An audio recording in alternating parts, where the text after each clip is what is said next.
안녕하세요, 여러분. 굿모닝 행정학 진행하는 여러분의 영디 최영희입니다. 자, 우리 오늘은 주말엔 법령 읽기 공직자의 이해충돌 방지법에 한번 들어가 보려고 합니다. 어저께까지 공직자윤리법, 그리고 그전에는 국가공무원법에 대한 내용들을 봤잖아요. 이번 주랑 다음 주는 다 이렇게 공직윤리 관련된 법령들을 볼 건데요. 제가 굳이 이번 주에 공직자윤리법과 이해충돌 방지법을 같은 주에 보는 이유는요. 이 두 개의 법이 관련이 되어 있기 때문입니다. 이미 우리나라의 공직자윤리법은 공직자의 이해 충돌 방지의 의무를 명시하고 있습니다. 근데 그것만으로 부족하니까 법을 더 만든 거라고 생각해 주시면 되거든요. 이 법은 21년도에 제정이 되었습니다. 시행이 22년도여서요. 굉장히 따끈따끈한 법인데 이 법에서 구체적으로 내용을 물어보는 형태의 문제들이 최근에 두 번 연달아서 출제가 되었거든요. 꼭 보셔야 하는 내용이라는 겁니다. 자, 그러면 1조의 내용부터 가봅시다. 이 법은 공직자의 직무 수행과 관련해서 사적인 이익 추구를 금지함으로써 공직자의 직무 수행 중 발생할 수 있는 이해 충돌을 방지해요. 공정한 직무의 수행을 보장하고 공공기관에 대한 국민의 신뢰를 확보하는 것을 목적으로 두고 있습니다. 그래서 이 공직자의 이해충돌 방지법에서 여러 가지 용어들을 설명하는데요. 공공기관이 무엇인지, 공직자가 무엇인지, 그리고 공직자 중에서 고위공직자가 누구인지, 그리고 이해충돌이라는 게 무엇인지 정의하고 있죠. 사실 공공기관이나 공직자나 고위공직자의 내용을 잘 모르지 않을 거란 말이에요. 그러면 이해충돌 상황에 대한 거 볼까요? 공직자가 직무를 수행할 때 자신의 사적 이해관계가 관련되어서 공정하고 청렴한 직무 수행이 저해되거나 저해될 우려가 있는 상황. 이게 이해충돌의 상황이거든요. 제가 항상 얘기했지만 제가 공무원이 되었는데 내가 지금 다루고 있는 일이 나의 사적인 이해관계와 관련이 되어 있는 일이라고 얘기를 한다면 실제 어느 누가 완전히 공정함을 가지고 일을 처리할 수 있겠어요. 물론 내가 정말 청렴결백해서 공정하게 업무를 처리할 수 있는 공직자일 수도 있지만 사실 국민들 입장에서 그건 모를 수 있잖아요. 믿지 못할 수 있기 때문에 애초부터 그런 상황을 만들지 말아라. 이게 이해충돌 방지법의 가장 중요한 목적이거든요. 그래서 이 법에서 두 가지를 정의하는데 이게 굉장히 중요합니다. 직무에 관련된 사람에 대한 정의를 해요. 누가 직무에 관련되어 있는 사람이냐. 그리고 이 직무에 관련된 사람이 사적 이해관계자가 되지 않도록 만들어주는 게 가장 중요합니다. 만약에 직무 관련자가 혹시라도 사적인 이해관계가 있는 사람이라고 얘기를 한다면 이걸 최대한 방지하기 위한 목적으로 만들어진 법이 이 이해충돌 방지법이기 때문에 이 법에 그냥 대충 2조의 정의 중에 아무거나 문제를 출제한 게 아니라 이번에 출제가 되었던 기출문제는 이 5호와 6호에 관련된 내용들을 꽤 상세하게 물어봤잖아요. 그래서 직무에 관련된 공직자들이 누구인지 그리고 그들에게 사적인 이해관계가 있는 경우가 어떤 건지 그래서 공직자 자신 그 가족 얘기하고요. 그 뒤에 쭉 내용들이 나와 있습니다. 한번 읽어봐 주세요. 요거는. 이따 문제를 통해서 보겠습니다. 3조에는 국가의 책무가 나와 있죠. 공직자가 공정하고 청렴하게 직무를 수행할 수 있도록 근무 여건을 조성하기 위한 노력도 당연히 국가가 해야 하고 공공기관은 공직자가 사적인 이해관계로 인해서 만약에 공정하고 청렴한 직무 수행에 지장이 줄 수 있으니까 그 지장을 주지 않도록 이해 충돌을 효과적으로 확인 관리하기 위한 조치들을 해야 하고 공공기관은 공직자가 만약에 다른 공직자가 이해관계자인 걸 알았어요. 그렇다면 위반 행위에 대한 신고할 수 있단 말이죠. 그렇게 신고했을 때 이 법에 따른 조치를 함으로써 불이익을 당하지 않도록 적절한 보호 조치를 해야 한다. 그래서 공직자, 국가의 책무도 두고 있고요. 공직자의 의무도 두고 있습니다. 공직자의 의무요. 사적인 이해관계에 영향을 받지 않아야 하고 직무 수행과 관련해서 공평무사하게 처신하고 직무 관련자를 우대하거나 차별하면 안 되고요. 사적인 이해관계로 만약에 공정하고 청렴한 직무 수행이 곤란하다고 판단한다. 그러면 스스로가 어떻게 해야 되느냐? 그 직무의 수행을 회피하는 등. 이게 이해충돌 방지입니다. 그러니까 이해충돌 방지는 뭐 특정한 내가 나쁜 짓을 했다기보다는 애초부터 이해충돌 상황이 발생할 만한 일을 만들지 말자라는 게 원칙이라고 생각해 주시면 되거든요. 그래서 사적인 이해 관계자가 직무 관련자라고 이야기를 한다면, 그죠?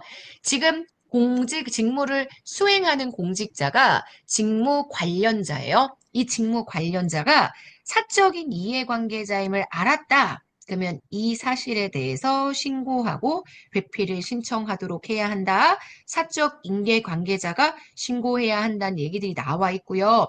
그런 것들에 관련된 부가적인 조항들이 쭉 나와 있죠.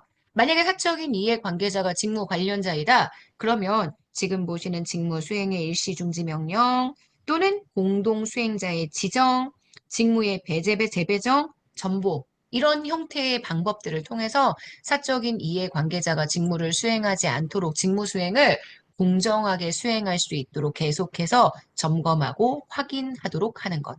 물론 그 해당 공직자가 공정하게 직무를 다시 수행할 수도 있습니다. 근데 그게 진짜 공정하려면 지금 이해충돌 방지 담당관 혹은 다른 공직자로 하여금 그에 대한 사항들을 확인하고 점검하도록 해줘야 한다. 뭐 이런 얘기들이 나와 있고요. 그 다음 직무와 관련된 외부 활동들을 제한해야 한다. 라는 내용들도 들어가 있고 가족에 대한 채용도 제한해야 되고 퇴직자를 사적으로 접촉하게 되면 그것도 신고해야 하고 그리고 이 전체의 내용을 총괄하기 위한 기관 바로 국민권익위원회가 이 법에 따른 다음 각호의 사항에 관한 업무들을 관장하게 되고 만약에 이 법에서 현재 명시하고 있는 위반 행위가 발생했다라고 얘기한다면 그 위반 행위의 신고는 어느 기관에든 그래서 이 법에 위반 행위가 발생한 공공기관이나 감독기관, 감사원이나 수사기관, 국민권익위원회 그 어디든 신고할 수 있다는 내용까지를 정리해 주시면 될 것 같습니다. 자, 그러면 24년 국가직 9급에 출제가 되었던 최근 문제 먼저 한번 보도록 하겠습니다. 제가 아까도 얘기했지만 공직자 이해충돌 방지법의 가장 핵심이 직무 관련자가 사적인 이해관계자가 되지 않도록 만들어주는 거 그래서 직무에 관계된 사람과 사적 이해관계자를 법에서 구분을 해줘야 되는데요. 공직자 자신이나 그 가족은 당연히 사적 이해관계자고요. 공직자로 채용, 임용되기 전에 2년 이내에 공직자 자신이 재직했던 법인이나 단체 또는 공직자 자신 또는 그 가족이 임원, 대표자 또는 사회이사로 재직하고 있는 법인 또는 단체 여기는 다 사적인 이해관계자들이고요. 여기는 여기 공직자의 직무 수행과 관련해서 다른 공직자가 그 직무 수행으로 이익 또는 불이익을 직접적으로 받는다라고 얘기한다면 요 다른 공직자도 결과적으로 이 해당 공직자의 직무 관련자가 됩니다. 지금 보시는 요 직무 관련자가 사적인 이해관계자가 되지 않도록 만들어주는 법이 공직자 이해충돌 방지법이어서 오늘 법령 다시 연습하실 때 직무 관련자, 사적 이해관계자 확실하게 구분해서 다시 한번 읽어봐 주시면 좋을 것 같아요. 꽤 어려웠던 문제고 법의 취지를 이해하시지 못했다라면 법령을 여러 번 읽어보셨던 분들도 힘들어했을 그런 선지라고 생각이 됩니다. 자, 문제의 정답이 되는 건 그래서 2번입니다. 자, 23년 작년 문제도 한번 볼까요? 공직자 이해충돌에 대한 설명으로 옳지 않은 것. 우리나라는 2021년 5월 공직자 이해충돌 방지법을 제정했습니다. 사실 제정 날짜까지 어떻게 다 기억을 하나요? 근데 이 문제는 그렇게 출제를 했어요. 그리고 사실 이 문제의 정답은 마지막에 나와 있는 여기. 공직자의 이해충돌 방지법을 읽었다면 어느 기관에든 감사원, 수사기관 권익위, 그리고 위반 행위가 발생한 기관을 포함해서 다 어쨌든 신고할 수 있다라는 걸 여러분들이 기억해 주시면 되거든요. 그래서 이거 X고요. 자, 우리나라는 21년 공직자의 이해충돌 방지법 제정하고 시행을 22년부터 했습니다. 이해충돌은 제가 수업 시간에도 많이 설명을 드렸지만 그 특성에 따라서 잠재적인 형태, 외견적인 형태, 실제적인 형태. 지금 이쪽으로 가면 갈수록 조금 더 이해충돌이 가시화되어 있는 상황이라고 설명을 드렸었고요. 이해충돌 회피에 있어서는 원칙이 어느 누구도 자기가 연루된 사건의 재판을 할 수가 없답니다. 내가 공정하지 못하다는 게 아니라 공정할 수 있다라고 하더라도 누구도 재판관을 만들어줘서는 안 된다. 이런 원칙이어서 요거는 사실 개론서에 쭉 나와 있는 표현들입니다. 그래서 23년 국가직 9급은 사실 이해충돌 방지법만 가지고 설명한 내용은 아니고요.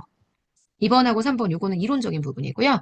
지금 여기 나와 있는 요 재정연도 그리고 구체적인 내용 이 두 가지가 그나마 법령에 관련된 내용인데 이 내용을 통해서 취지를 좀 기억하신 상태에서 공직자의 이해충돌 방지법을 읽어봐 주셨으면 더 효과적이었을 것 같습니다.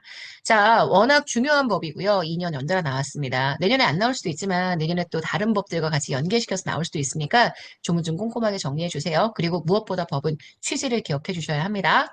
자, 여기까지 해서 우리 오늘 굿모닝 행정학 마무리하도록 하겠습니다. 오늘 하루 정말 여러분 거고요. 일요일에 하루 마무리 잘 하도록 하세요. 자, 우리는 내일 아침에 만나도록 하겠습니다. 여러분, 안녕.